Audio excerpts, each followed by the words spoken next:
Bonjour, dans cette vidéo, nous allons aborder le principe de la classe inversée. Inverser le cours, c'est faire acquérir à l'élève des connaissances ou des compétences en rendant disponibles les contenus théoriques du cours avant la période de classe consacrée à cet enseignement. Pour représenter ce process, utilisons la pyramide de Bloom qui référence les grandes compétences en fonction du degré cognitif qu'elles nécessitent pour leur réalisation. Positionnons cette pyramide dans un repère à 3 dimensions, intégrant, en plus du degré cognitif, l'espace et le temps. Dans un système traditionnel d'enseignement, l'enseignant réalise la base de la pyramide en présentiel, c'est-à-dire en classe, et demande à l'élève de réaliser les tâches les plus complexes seul, en distanciel, c'est-à-dire la plupart du temps à la maison. Inverser le système permet de confier à l'élève en situation d'autonomie les tâches les plus simples, soit la base de la pyramide. Cela permet ensuite à l'enseignant d'accompagner celui-ci pour des tâches plus ardues. C'est donc remettre l'élève au centre du système et faire du maître non plus un transmetteur de connaissances, mais un médiateur entre les élèves et le savoir. Inverser est donc plus un état d'esprit plutôt qu'une méthode. On passe de « qu'est-ce que je vais enseigner dans mon prochain cours » à « qu'est-ce que mes élèves vont faire ». Alors où l'élève va-t-il pouvoir réaliser le travail demandé en dehors de la classe? À distance de la classe, cela veut dire sans l'enseignant concerné par le travail demandé. On pense bien sûr à la maison, mais on oublie que ce travail peut être encadré. L'aide aux devoirs ou un partenariat avec le professeur documentaliste peut aider l'élève à se mettre en activité et à faire face aux problèmes d'organisation et de méthodologie. À quel moment de l'année introduire un travail hors la classe? Il est difficile de mettre en place un tel système sans réellement connaître ses élèves. Car pour préparer une séance inversée efficace, il est nécessaire de disposer de certaines informations, le niveau des élèves, leur habitus, les moyens disponibles. Ensuite, la condition sine qua non de réussite est le fait de se sentir prêt. En effet, en inversant votre classe, vous devez accepter de changer d'habitus et de passer de la posture de contrôle à la posture de lâcher prise apparent. Pour cela, vous devez avoir confiance en vos élèves, mais surtout en vous. À quel moment de la scolarité introduire un THLC? À tout moment. En effet, il n'y a pas d'âge requis, car il existe en réalité plusieurs types de classes inversées. Le type 1, système transmissif à distance avec application programmée par l'enseignant en classe. Le type 2, qui est constructif à distance avec enseignement par les pairs sous réserve de validation par l'enseignant. Et le type 3, qui est une conjonction des deux autres. Quel sujet traiter en inversion? Eh bien, soyons réalistes et raisonnables. Ne surchargeons pas les élèves, cela serait contre-productif. Respectons leurs capacités. Le plus important dans ce système est que le THLC soit suivi en classe d'une exploitation cohérente. Quel support utiliser? Si on reprend la définition de départ, il existe de nombreux supports, mais lesquels seront les plus efficaces? Edgar Dell a défini que si on ne retient que 10% de ce qui est lu, nous allons retenir 50% de ce qui est vu et entendu. Les médias sont donc des ressources très utiles, et particulièrement les vidéos, mais attention à la durée de celles-ci.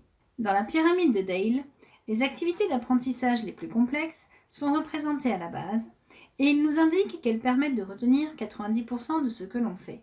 Si l'on met en parallèle la pyramide de Bloom avec celle de Dale, on constate que les activités nécessitant le plus haut degré cognitif sont aussi celles qui favorisent le plus l'acquisition de compétences. Ainsi, dans la classe inversée de type 1 transmissif, dont les activités correspondent à la base de la pyramide de Bloom, ne sera pas abordée de la même façon que la classe inversée de type 2 qui est constructive. Quelle doit être donc la dynamique d'une inversion? Tout d'abord, un travail hors la classe. Prévoir un travail dans la classe, des ateliers tournants, une activité différenciée ou des travaux pratiques. L'intérêt de ce système est de pouvoir travailler différemment en classe. Mais attention, afin de faire le lien entre le THLC et le TDLC, il est nécessaire d'avoir un travail transitionnel qui sera réalisé dans la classe avec le professeur. Vous avez ici un exemple de leçon inversée en mathématiques dans une classe à projet inversion de 6e. Dans cette classe, les élèves possédaient tous un compte Google et devaient consulter régulièrement des capsules vidéo. Chaque capsule est accompagnée d'une fiche RNQ, regarder, noter, questionner. Une fois la fiche remplie, les élèves sont orientés sur un questionnaire en ligne auquel ils se connectent par leur compte Google. Cela permet à l'enseignant d'avoir les réponses détaillées de chaque élève, de vérifier que chacun a participé et d'avoir les statistiques. Le travail transitionnel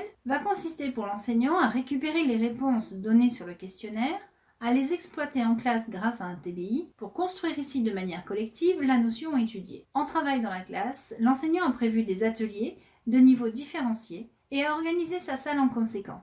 Il a installé 2 bureaux de décompression. Ce système bien rodé témoigne déjà d'une certaine expérience de la part de l'enseignant.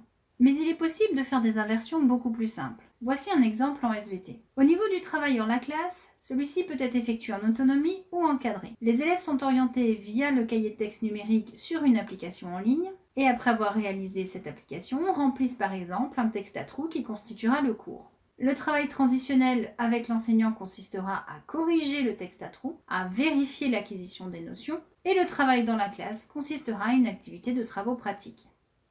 Comment inverser simplement sa classe? Débutons par un type 1 transmissif. Première chose à faire, sélectionner la notion à travailler. Elle doit être utile pour l'élève et facilement appréhendable seul. Deuxièmement, le support. Ce n'est pas la peine de vous lancer dans une inversion si vous n'avez pas trouvé un support digne de ce nom. Il va falloir être particulièrement vigilant sur la liaison entre le travail hors la classe, le transitionnel et le travail dans la classe. En effet, vous devez concevoir un trio d'activités et non pas 3 activités indépendantes. Pour que votre inversion fonctionne, il va falloir bien vérifier le dynamisme de chaque étape. En effet, le transitionnel pour moi est un moment important. C'est le moment de l'entrée en classe, c'est le moment où vous mobilisez vos élèves sur un document qu'ils ont consulté peut-être 2 ou 3 jours avant. Ainsi, la façon dont vous avez décidé d'organiser cette étape va conditionner aussi bien le travail dans la classe que le travail hors la classe. Il va également conditionner l'implication de vos élèves. Et pour que le tout fonctionne, il va bien falloir faire comprendre aux élèves la valeur du travail hors la classe. Une fois que vous avez déterminé comment va se passer la transition, vous pouvez préparer soit le travail dans la classe, soit le travail hors la classe. Il n'y a pas d'ordre particulier. Tout va dépendre en fait de l'idée que vous venez d'avoir. Pour m'aider à préparer mes inversions, je travaille à l'aide d'une carte mentale qui m'aide à clarifier les objectifs et les moyens. Pour ceux qui préfèrent, en voici une version numérique. L'avantage de ce document est qu'il vous permet d'entrer dans la préparation par n'importe quelle branche. Supposons que vous venez d'avoir une bonne idée pour le travail dans la classe. Vous allez d'abord chercher le support en ligne qui pourrait assurer le travail hors la classe, préparer votre activité dans la classe, et en fonction des connaissances et compétences que vos élèves auront besoin, vous allez donc pouvoir préparer votre travail hors la classe. Ou alors vice-versa, vous avez trouvé un super support qui vous plaît, vous préparez un travail hors la classe et vous vous dites qu'est-ce que je peux faire à mes élèves dans la continuité de ce travail hors la classe. Bref, vous l'aurez compris, vous rentrez dans la carte par la branche qui vous intéresse. Pour m'aider à écrire un scénario de classe inversée, je vais m'aider de cette fiche synthétique. Tout d'abord, je vais référencer mon travail. Ensuite, je vais rapidement décrire ce que j'attends du travail hors la classe, du travail transitionnel et du travail dans la classe. Je vais indiquer mes ressources, mes objectifs et une rapide description de l'activité souhaitée. Cette vue d'ensemble me permettra de voir si mon scénario est logique et cohérent. Voyez par exemple ici pour une inversion en 6e sur l'utilisation du microscope. Dans le travail hors la classe, je souhaite faire découvrir le microscope aux élèves à l'aide d'une capsule vidéo. Et leur travail à la maison consistera à visionner la vidéo bien sûr et à compléter le schéma du microscope et à répondre à des questions de type QCM concernant les points essentiels de la manipulation en toute sécurité. De retour en classe, j'ai prévu de faire vérifier les acquis par groupe de 4. Je vais les faire s'auto-corriger en comparant leurs réponses. Pour les aider, je vais leur fournir la fiche méthode sur l'utilisation du microscope. Et une fois qu'ils seront tous d'accord, ils pourront installer ce fameux microscope. Ensuite, pour le travail dans la classe, ce sera une séance classique d'observation de cellules au microscope. Les conditions d'une inversion, elles sont simples. Le travail hors la classe doit avoir du sens pour l'élève et le support de ce travail hors la classe doit être dynamique, facile et rapide à consulter. En travail dans la classe, la disposition de la salle de classe doit être adaptée au type d'exploitation choisi. Ensuite, l'activité de travail dans la classe doit être parfaitement dans la continuité du travail hors la classe. Alors je vous l'ai dit, le transitionnel est important. Vous pouvez l'imaginer de plusieurs sortes. Voici 3 transitionnels assez intéressants. Tout d'abord, le type billet d'entrée. C'est simple. Vous leur confiez une vidéo à regarder à la maison. Vous leur demandez de préparer des questions à destination de leurs camarades qu'ils vont écrire sur un petit papier.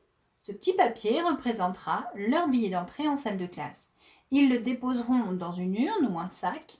Vous ferez des groupes et vous distribuerez au hasard les petits papiers avec les questions. Les élèves vont s'auto-interroger et une fois qu'ils seront tous d'accord sur les réponses aux questions, c'est qu'ils maîtrisent la vidéo et à ce moment-là, vous pouvez les envoyer sur le travail dans la classe. Voici une autre transition, le type choisir son camp.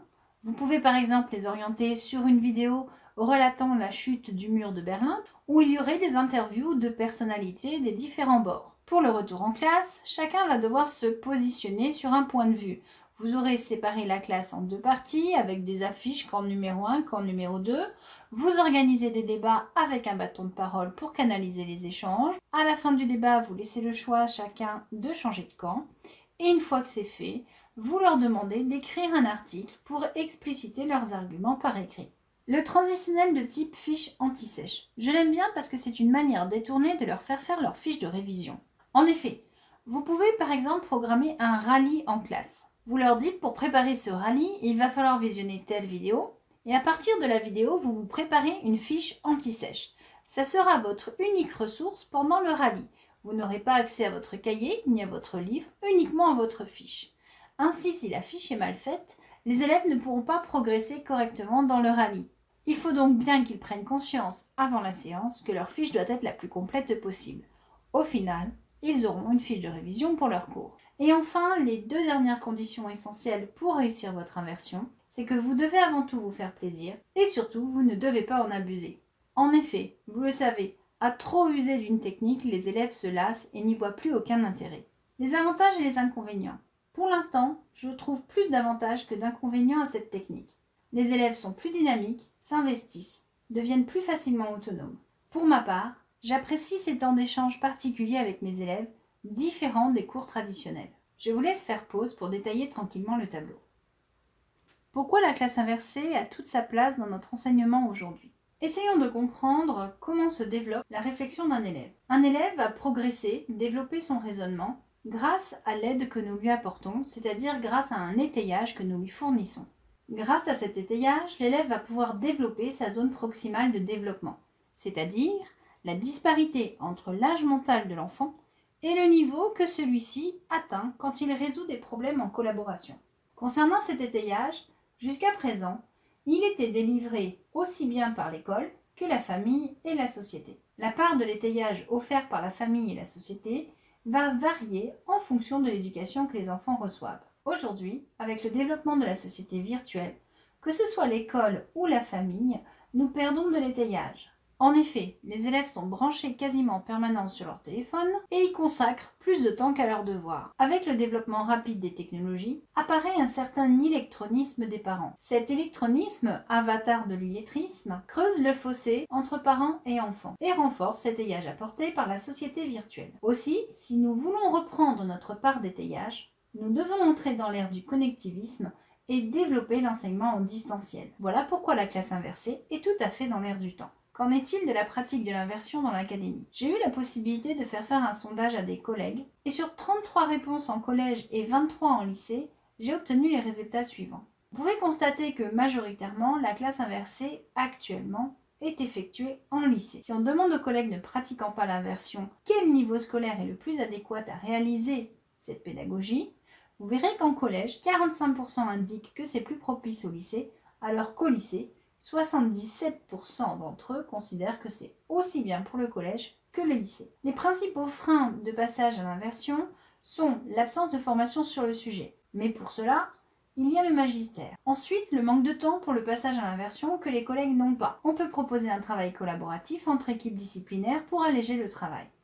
Enfin, le risque d'augmentation de la fracture sociale, accès à Internet et aide à la maison, le manque d'investissement et d'autonomie des élèves à la maison peuvent être compensés par la mise en place d'une inversion encadrée. Globalement, les principaux supports utilisés sont les vidéos. Les principales pédagogies utilisées en inversion sont au collège la transmission de savoir, ainsi qu'au lycée. Cependant, au lycée, vous pouvez constater une forte proportion de travaux pratiques. Les principales didactiques utilisées en travail dans la classe sont pour le collège les productions d'élèves et pour le lycée essentiellement des exercices d'application, des QCM ou des questions de connaissances. Enfin, les proportions de l'inversion dans les pratiques représentent au collège pour 93% des collègues moins de 25%. Au lycée, pour 73% d'entre eux, moins de 25% de leurs pratiques. Enfin, vous pouvez constater que le taux de recommandation aux collègues est assez important. Il ne tient qu'à vous maintenant de vous lancer et d'essayer. Vous disposez ici de la bibliographie que j'ai utilisée, ainsi que d'une cytographie qui pourront, j'en suis sûre, vous aider à vous lancer. Je vous remercie pour votre écoute et je vous dis, lancez-vous!